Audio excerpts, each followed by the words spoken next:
please, just a few minutes more. Almost finished.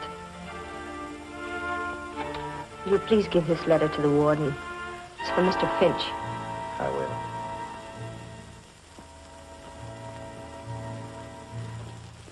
The last mile. The last long walk to the death chamber and eternity. An eye for an eye. A life for a life. It is so written. The state which cannot give life demands a right to take life. Mary Kirk walked those 39 steps unafraid, leaving behind a letter, a document of courage.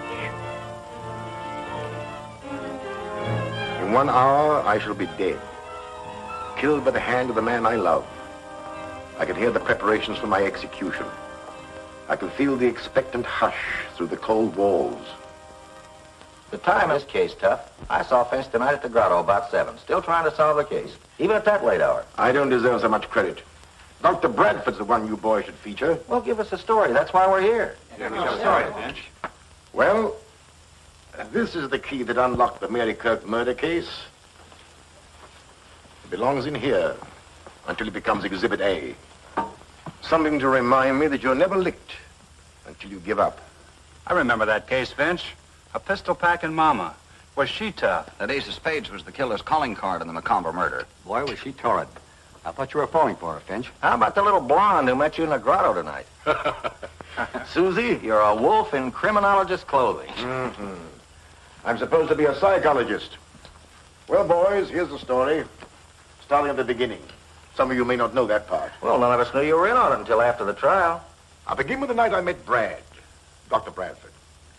I dropped into the grotto for a drink.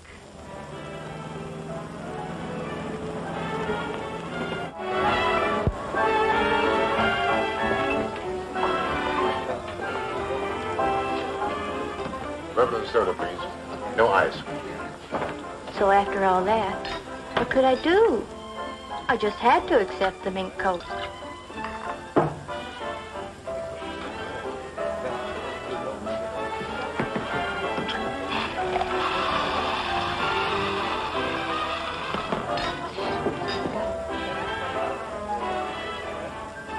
Sorry. That's all right. Hang on with me. You know about the bird trying to fly with one wing? Bradford's the name. Dr. Dwight Bradford. When I had friends, they called me Brad. My name is Finch. Waiter. Waiter. 2 more of the same. Bob, we've had enough. I want a drink. Put that thing down and get me a drink.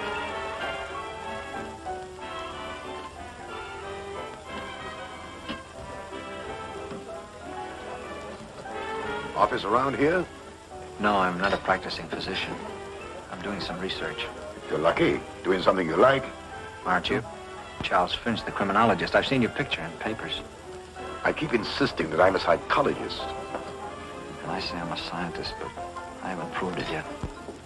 That's not all. I've got another job. Have to. Scientists rarely make a living. But I don't talk about it.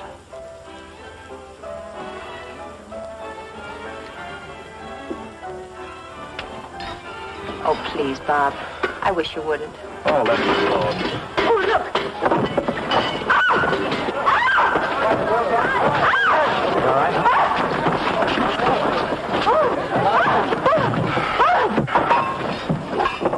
Got it? Are you all right? Yes. Yes, I'm all right. Thanks very much. The 2-man fire department, you do all right. As a one-woman fire, you were pretty good yourself. I'll fix that for you. There we are. Sorry to do this to your coat, Mr. Finch. Oh, that's unnecessary. Guess you'll have to come along. That's all right. You better go back and finish your drink. Here. Excuse me. Good night. The fire department's taking me home. Oh.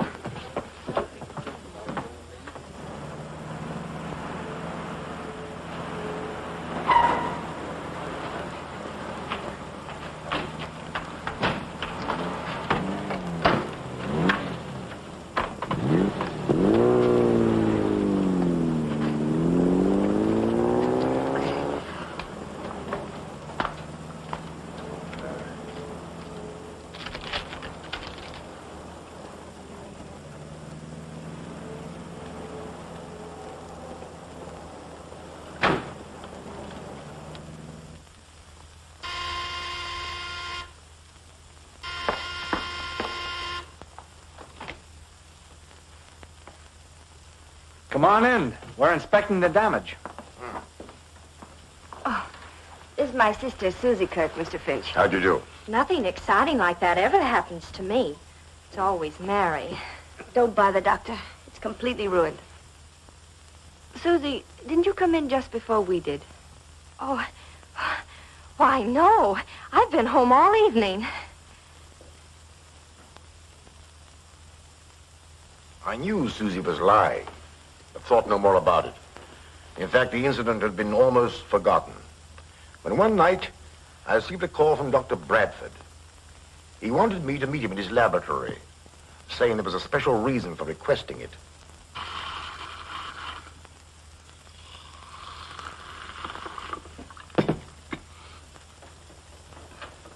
Mr. Finch, I wanted to tell you some of the things I'm doing. Bourbon and soda, isn't it? And no ice? No ice. Pardon me. A few months ago, the papers and magazines carried some surprising stories about the celebrated Dr. Ziegfeld, who has since died. He claimed he had revived animals after they had been dead for some time. Yes, I read about it. Now, from my own research, I'm convinced he was right. And I'm determined to carry on his work. The very essence of life, I believe, clings to cells and is held in the heart of atoms for an indefinite length of time, depending somewhat upon how we meet our end.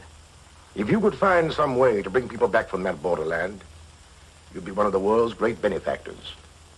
Take, for instance, a case of death by drowning. Or electrocution.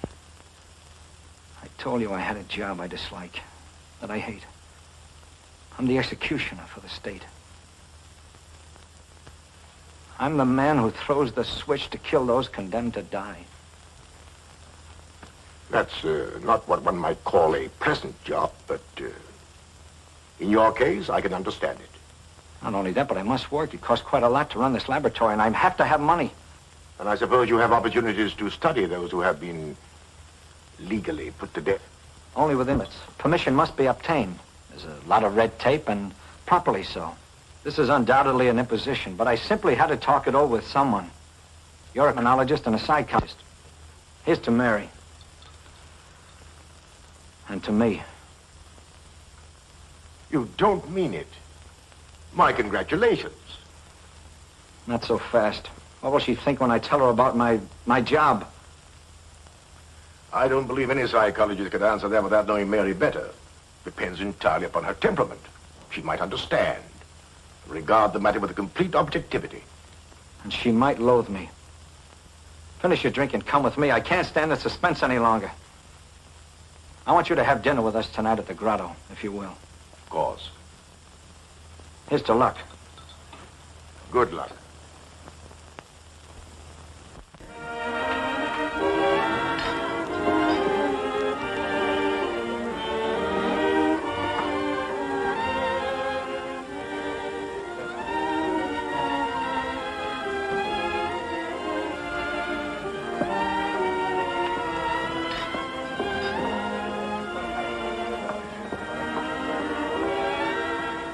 Sorry to be late.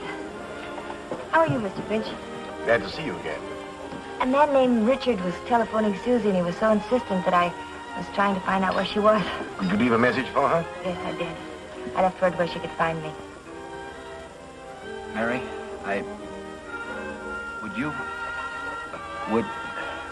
Would you care for a drink?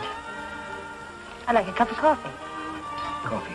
Waiter, bring the lady a cup of tea, please. I said coffee. Coffee. She said coffee. Mary, this is probably the strangest...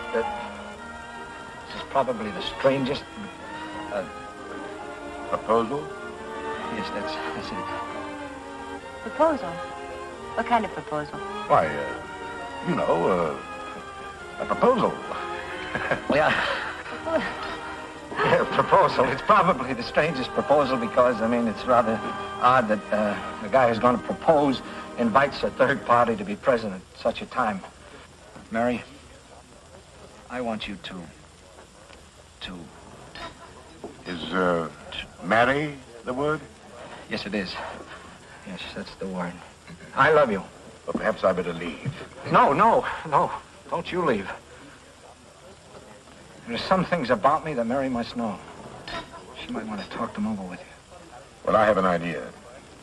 Suppose you go to the bar and finish your drink, and I'll stay here and talk to Mary. All right, I'll go to the bar.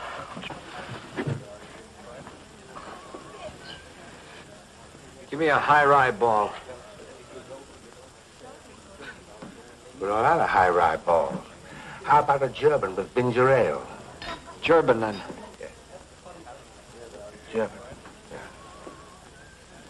If you could look upon Dr. Bradford merely as an instrument of the law. Oh, but surely he could get another job.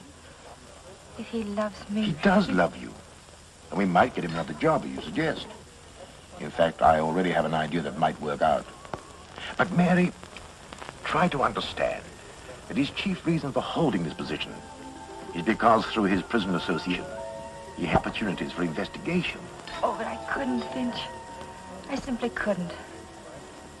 Look, he'd be leaving me at night, and I'd wait, watching the clock, knowing that when the hour came, Brad would...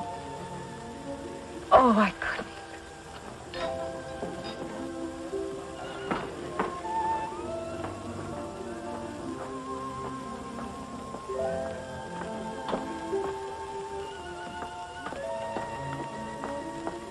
I've got to speak to you for just a moment. Excuse me. What happened? I'll be right back. Did you tell her? Yes. What did she say?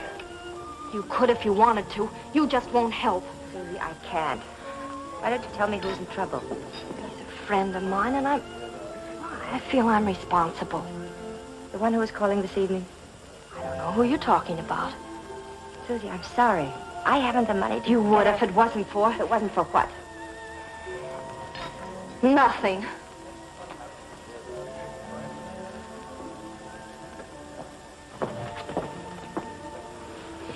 Your sister seems upset. Can I be of any assistance? No, thanks. Suzy's always taking somebody else's troubles on her shoulders. Sit down, Mary. Well, I'm sorry, Brad. There's nothing more to be said, is there? Mr. Finch has probably told you how I feel about things. But somebody has to do it. It doesn't be the man I... Oh, give it up, Brad, please. I can't, Mary. Not yet.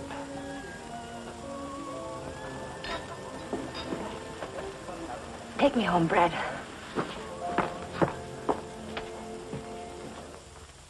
Some time passed. I used to see Brad now and then. He was quite depressed, dejected. One night, we were dining together at the grotto when... But let's get back to this letter for a moment. In a few minutes, I must answer with my life, because out of my father's past, a specter has come back to haunt me, to provide a motive for murder. Now, in order to better understand this, we should know a little more about Mary.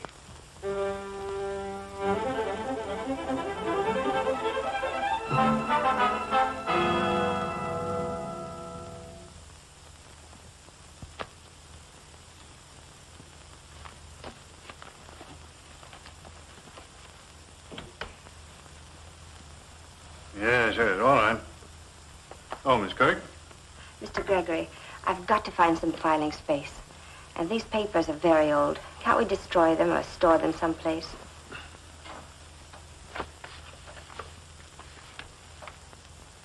My, Tom Logan.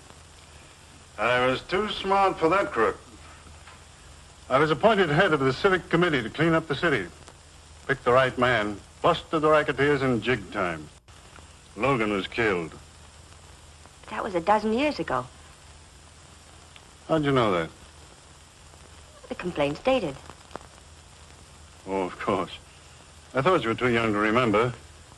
About the age of Tom Logan's oldest girl, I should guess. Then there was a younger one. Mother died when she was born. I tried to find them both, plunk them in a reform school. But some relative of the mother's took her out of the state. Two little crooks, I suppose. Couldn't be anything else. Blood will tell. I pride myself on the fact that everyone working for me in my bank comes from the right people. I've personally examined their backgrounds and know they can all be trusted. What about me? You're the one exception. However, Frank Ross, my oldest friend, recommended you. His word's good enough for me. You've been with me for 5 years, and you wouldn't be in this confidential position if you hadn't shown the right stuff. Thank you, Mr. Gregory. What about the papers? You can get rid of them. No use of cluttering up things with these records. I've got a whole scrap of newspaper clippings at home. I'll take care of these the first thing in the morning. And if there's nothing more, I'll go home now. All right, good night.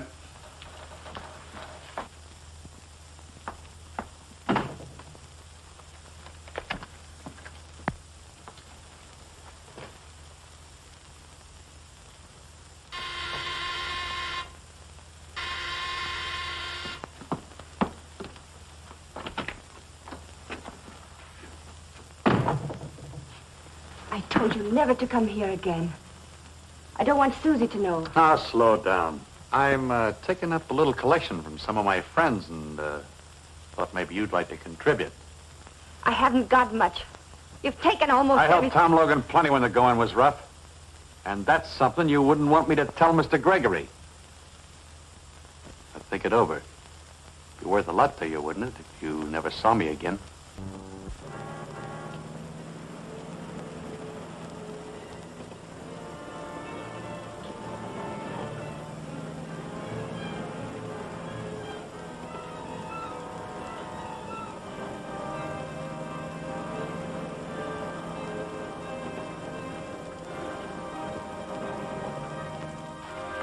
That money I've saved is for Suzy. Her education. She's going to college this fall. Suzy can go to work. I've got to have 500 more, and then I'll never come back. You can tell Mr. Gregory if you want. Everything!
What happened? Mary. Why did you...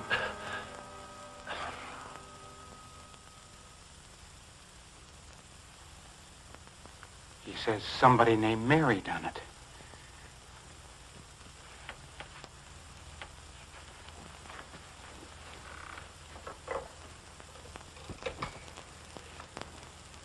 Get me the police, quick. I may have some news for you. Good news. It'll take a little time, but...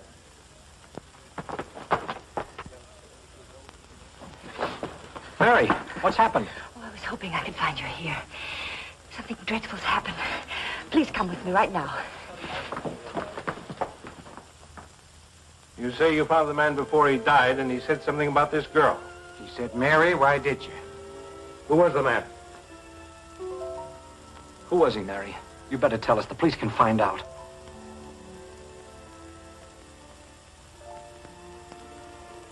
Oh, Brad.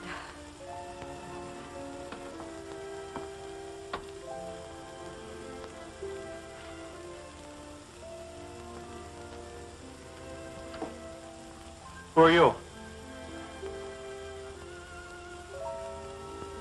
She's my sister, Suzanne. What do you know about the man that was murdered here tonight? Was it that blackmailer?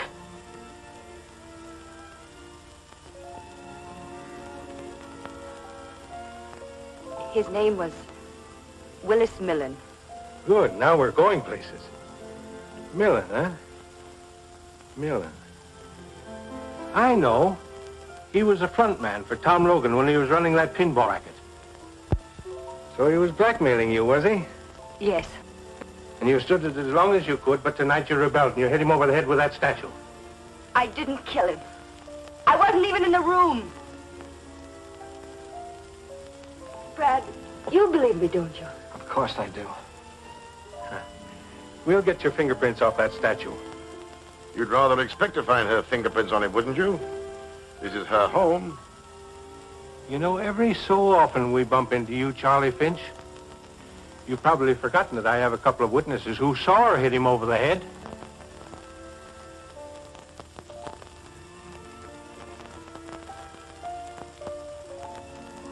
I'm afraid I'll have to ask you to come to headquarters, Miss Kirk.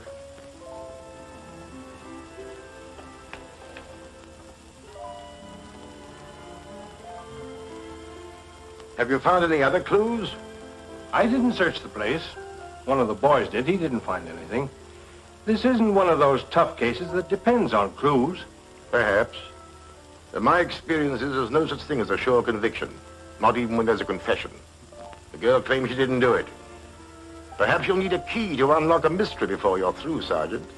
It'll take more than a key to get her out of jail.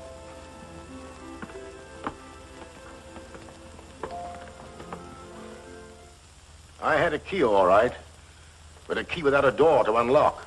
It wasn't difficult to find out where Millen lived, but the key didn't fit his lock. Then I questioned Suzy regarding her boyfriends, and she was reticent. She was more than that, she was cagey.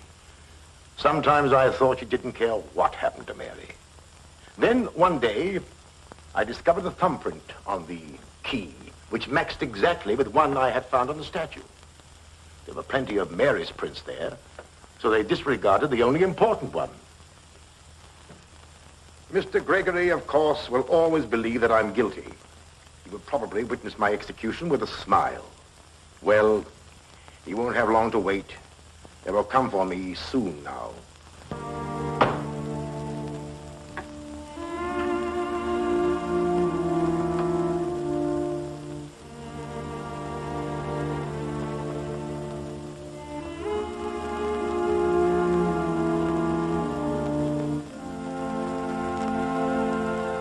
I first met Mr. Millen one night when my sister was out. Did he mention money?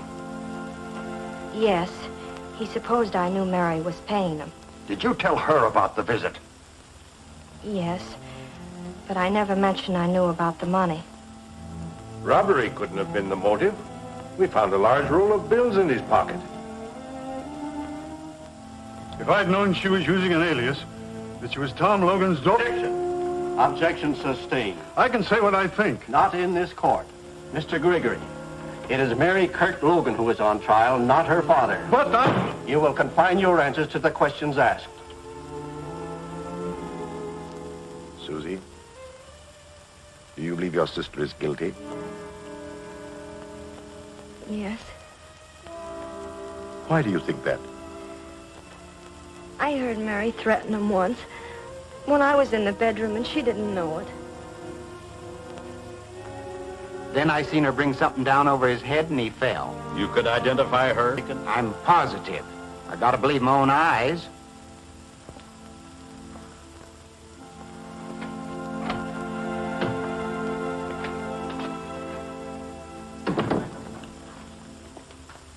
There's only one thing to do. Put Mary on the stand. Perhaps her sincerity will convince some of them. When I came out of the bedroom, I saw no one. He was lying there. I wanted to get help.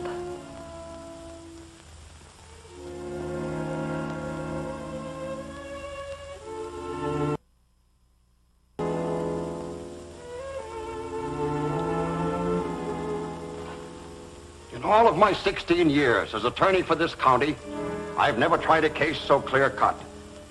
Everything is there. The alias under which the defendant was known, the blackmailer from out of her past, the growing desperation, the final demand, and the killing. Why should I waste your time pointing out the little things that go to prove her guilt. We've presented witnesses to the crime. This is a question of honesty. Human beings can be mistaken. 2 witnesses have sworn they identified the defendant. But it is possible, through the confusion of rapid action silhouetted on the window shade, that they could be wrong. I put the defendant on the witness stand so you could judge her honesty.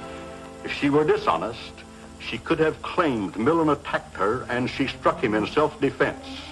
She didn't claim it because she was telling the truth. We find the defendant guilty, as charged. On the night of April 15th at 11 o'clock,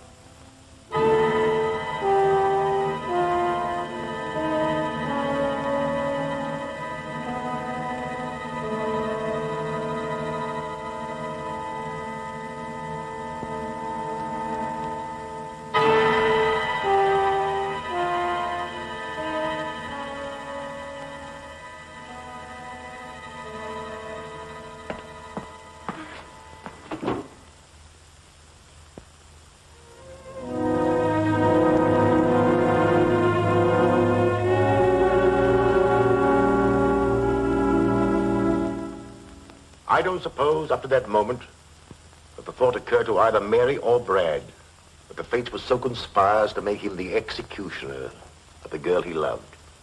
Yet fantastic, inhuman, call it what you will. Each read the thought in the other's eyes. Bradford could have refused. That is true. However, he didn't. Perhaps he hoped to bring her back to life after she'd been declared legally dead. Up to this point, there was nothing unusual as murder cases go. But a strange psychological change was taking place, as you will see.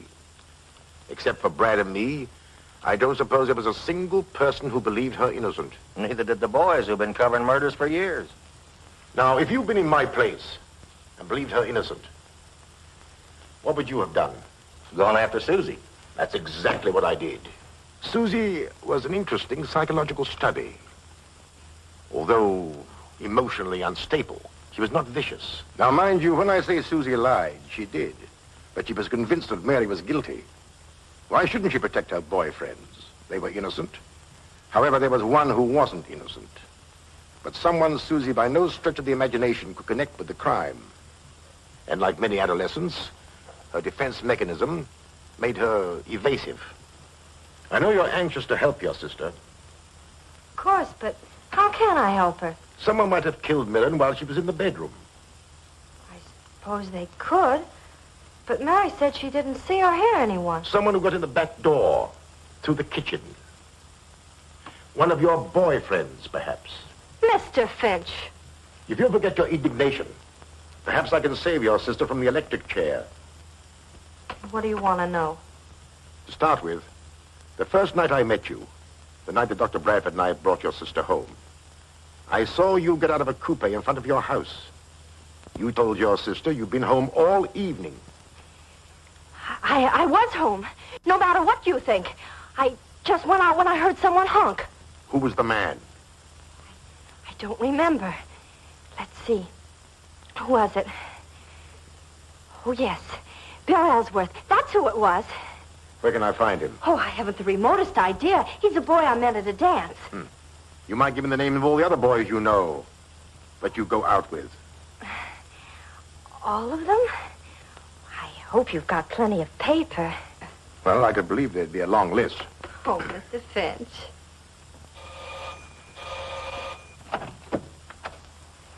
Good morning. Does Bill Ellsworth live here? He does when he's home, but he's been in South America for over a year. I thought so. Excuse me.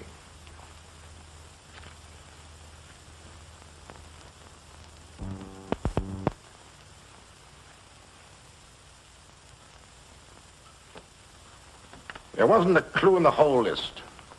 A lot of youngsters, most of them, many of them like Ellsworth, not even in the country. And I had caught Suzy in another lie. What about Millen's friends? Millen was always a cheap grafter, a coward.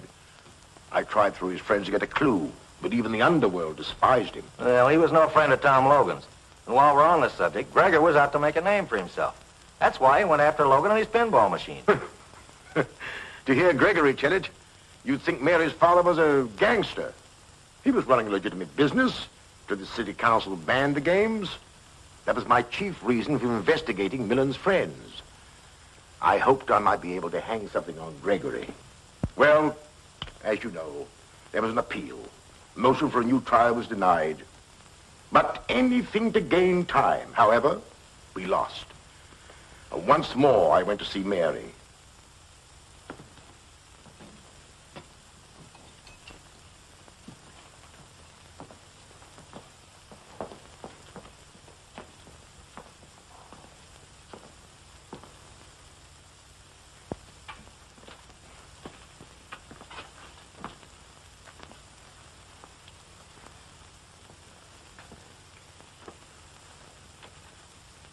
Not yet. Is there trouble in finding someone with a motive? Do you remember the night you came out of the grotto to meet Brad and me, and you were late? You said some man had been telephoning Suzy. Do you recall his name? No, I don't. It was a first name. I never heard Suzy mention him before. But try. What did he say? Well, he didn't say much. He was excited and said, tell her... Yes? I can't remember. Perhaps this will help. When Suzy came into the grotto, what did she say? Did she use his name? No, all she said was that she had to have some money. And I tried to find out what it was for, but she wouldn't say. She wanted me to lend it to her. How much did she want? $1,000. Hmm. You and Brad were there at the time. I didn't feel I could pursue the subject. I just told her I couldn't let her have it. Someone, a man Suzy knew, had to have $1,000. Maybe she'll remember that. I'll come again, Mary. Call me tonight, will you? Anything new from Finch? No. But He's still at it. And he's the best man in the country. it's good to have a friend like him. I wish I could help as much. If I could only do something. You've done everything anybody could. You know I love you, Mary. And you believe me, don't you? I do.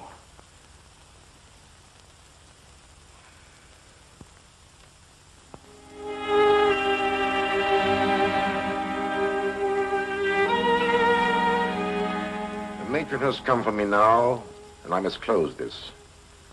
But I want to tell you something it will be difficult for you to believe. Incredible as it may seem, as the hour of our execution approached, Mary became resigned to the fact that Brad was the executioner for the state. To quote her, "I wanted to be Brad. I know now how the women of our western plains must have felt when facing death at the hands of savages." By a process of reasoning, she became to regard Brad, the executioner, as but one small cog in the machinery of the law by which he was doomed to die. The jurors that voted for conviction and the judge who passed sentence were far more responsible, in her opinion. Well, she's right, but who'd expect a woman to be that logical? That brings us to tonight. At the grotto. And Suzy. The usual. No ice. Yeah, just the man I want to see. Any last-minute developments in the Mary Kirk case? Nothing. 7 o'clock. Guess the execution will come off on schedule. At 11. You asked me to meet you here? Oh, yes. And you're right on time. Come on. Let's find a booth. Finch is still trying. I talked to that little dame, and she doesn't know anything. And I mean anything. And coffee. Suzy, I don't believe you are consciously sending your sister to the electric chair, but I am positive that you hold the key to the murder. If you bring that subject up again, I'll leave. You've lied to me several times. Whom are you protecting? Sit down. If you attempt to leave, I'll take you to jail for questioning. Jail? Yes, jail. Now, whom are you protecting? You're protecting someone, and I believe that that man killed Millen. I'm not protecting anyone. I've got a right to some privacy. Do you think I'd keep anything back if I thought it would save Mary's life? Let me be the judge of that. Suzy, seemingly unimportant things are sometimes of the greatest importance to the trained investigator. Of course you want to save Mary, but you're working on the assumption that she's guilty. You told me that. I don't believe she is. Oh, I'll tell you tomorrow. Everything I know. You'll see then how unimportant. Oh, please don't do that. It makes me nervous. Oh, of course. But tomorrow will be too late. I just happen to know something which doesn't concern anyone in the world but...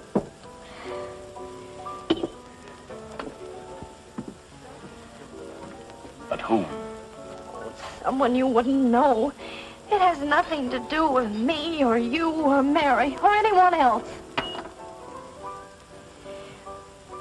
You better put that car key back in your pocket before you forget it. How do you know it's a car key? It would just as well be a house key. Oh, I don't know. I just supposed.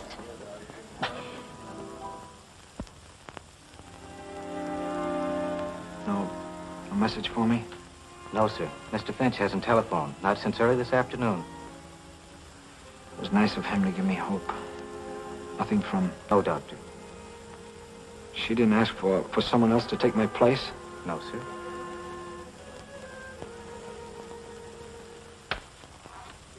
Suzy, I'll let you keep your secret if you tell me the name of the man who was in the coupe. The one you said was Bill Ellsworth. I said that because it was none of your business. I never dreamed you'd check up on me. Who was it? That key belongs to the man who was in the coupe. I'm sure of it. What's his name?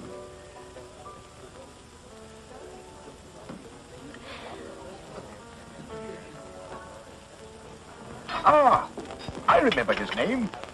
You tried to borrow money from your sister for him. His name is Richard. Oh.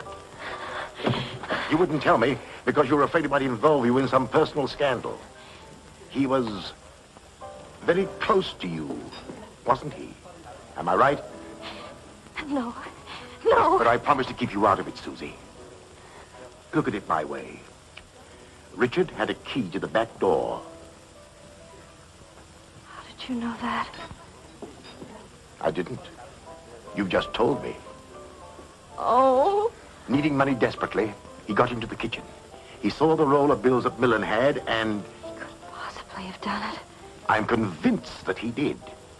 Otherwise, how could his car key have been on your floor? Oh, how horrible. But it's too late. He's leaving town tonight. Alone? Or with somebody else? Oh, he wouldn't do that. Don't be too sure. Do you think we can find him, Suzy? Can't. It's too late, I tell you. We can't. Come on. Let's try. Here's where he keeps his car. Is he getting away in it? Yes, that's what he said.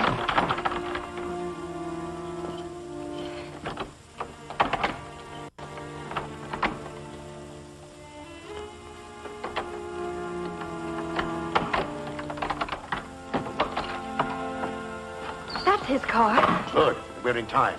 Where does he live? Around the corner. Ah.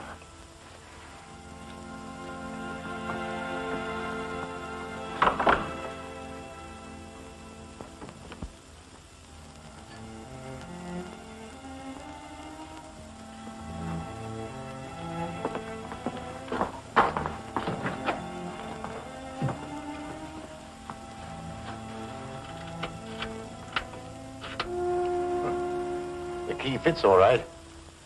Now, there's nothing to do but wait. And pray. Pray that he comes in time.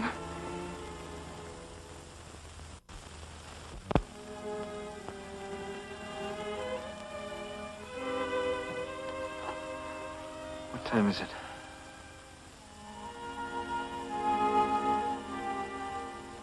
You've got half an hour. Half an hour.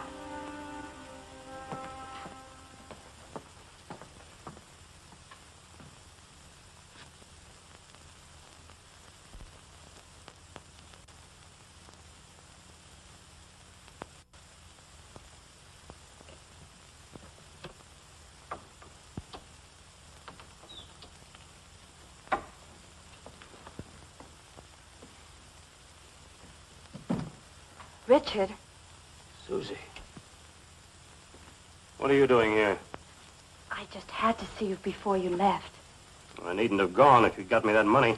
Why didn't you grab Millen's money when you had a chance? Where were you? I protected you.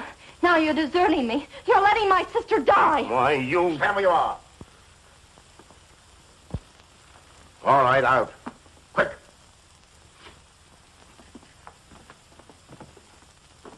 Snell's proved to be a coward at heart. He wasn't hard to handle. He was stalling as much as I suspected. He worked at Gregory's bank and wanted to be a big shot. So he stole some money and tried to cover it up. Then he stole some more to make his first theft good, and so on.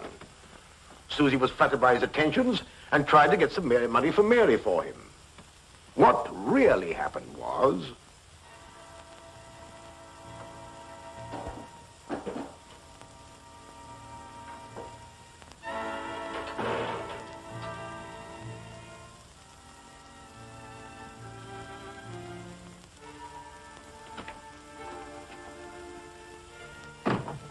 I told you never to come here again.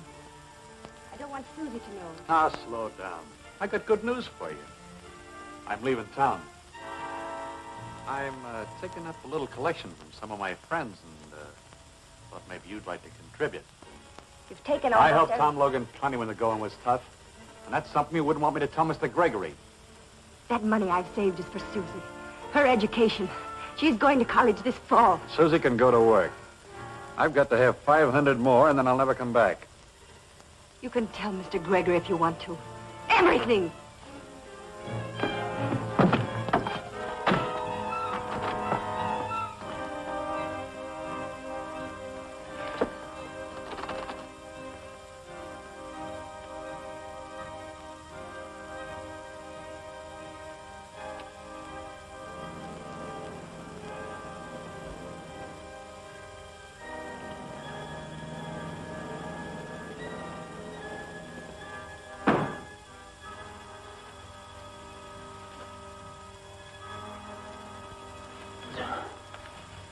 Mr. Millen?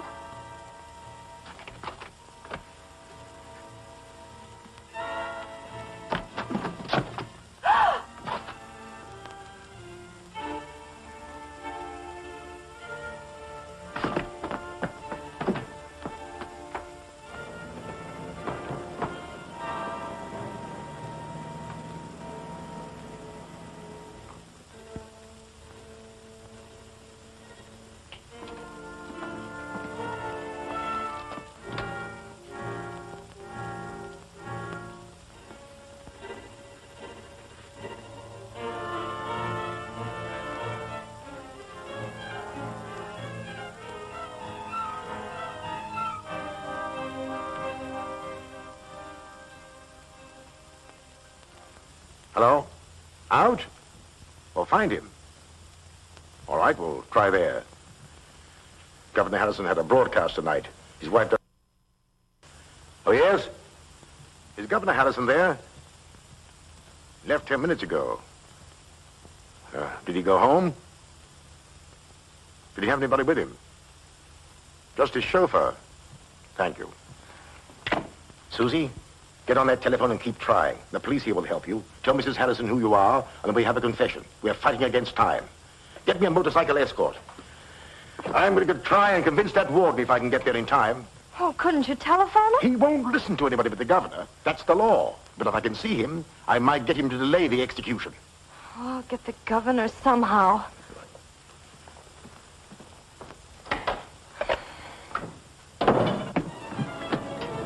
State prison.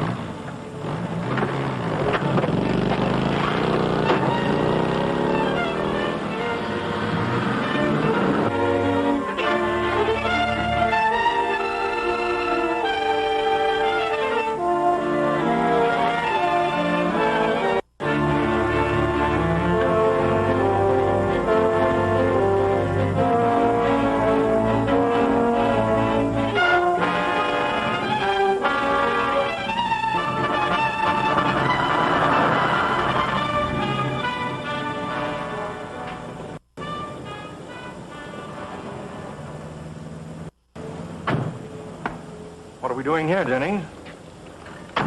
Oh, this is it? Good. It's not a very nice place for a governor to be seen, but it's... Hush, Jennings. Nice places, as you call them, never have the kind of sandwiches I like.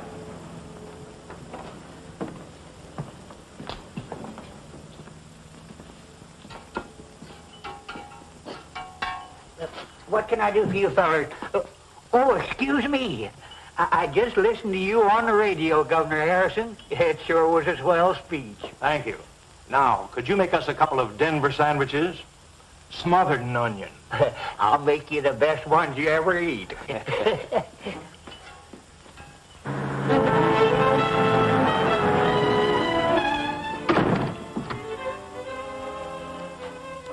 About time, Dr. Bradford. Yes, I know. Of course you know how I feel. How we all feel about it. Thank you.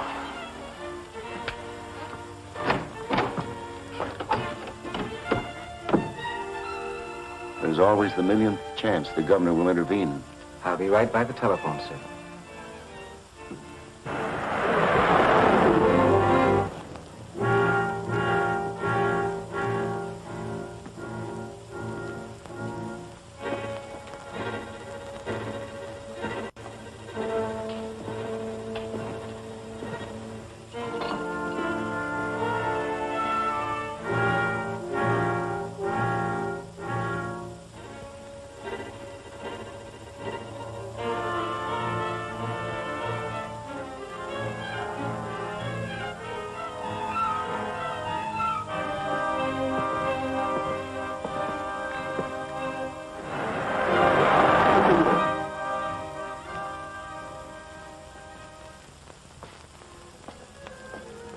Late. Get on with it, Doctor. Come. No one wants to see that girl die. But the law says she must. No word from Finch? No. And none from the governor. She's innocent, Warden. You know she is. I believe she is, since coming to know her. But it's... We can't kill her. We can't. We have no choice. Maybe you have no choice. But I have. I'm not going to throw the switch until I hear from Finch. Think of the girl. You can't let her sit there waiting. It's torture. I can't. Pull yourself together. You're a doctor. I'm human. Listen, Warden, I thought I could. I refused to give up this job when she asked me to. This is different. I love her. I can't kill her. Law or no law. Stand aside. I'll throw the switch. No, you won't. No one will. I'll give you one more chance.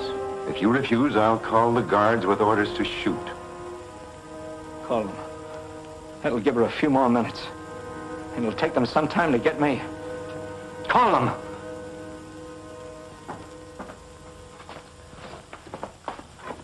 Listen to me and you'll have the scoop of the year. We've got Snell's confession. My sister's innocent. Help me. Please. I'll give you one last chance. Come out.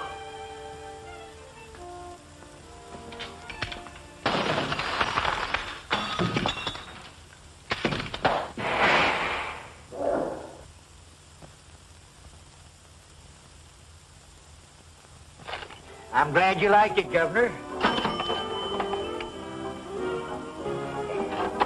We are interrupting this program for an important announcement. We are trying to reach Governor Harrison. If Governor Harrison hears this, please call Warden Lewis at once. Snell, a bank teller, has confessed to the murder of Willis Millen. Mary Kirk Logan is innocent. Governor Harrison, please call Warden Lewis immediately.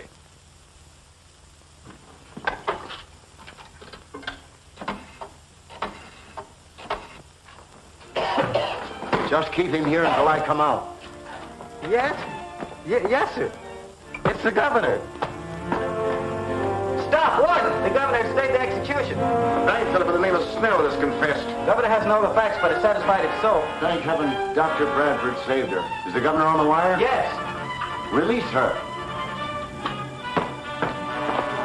Pull yourself together, Brad. And bring Mary to me as soon as you have her released. The warden gave me this when I was leaving. That letter'd be worth a nice piece of change to my papers. Sorry, Max. It doesn't belong to me.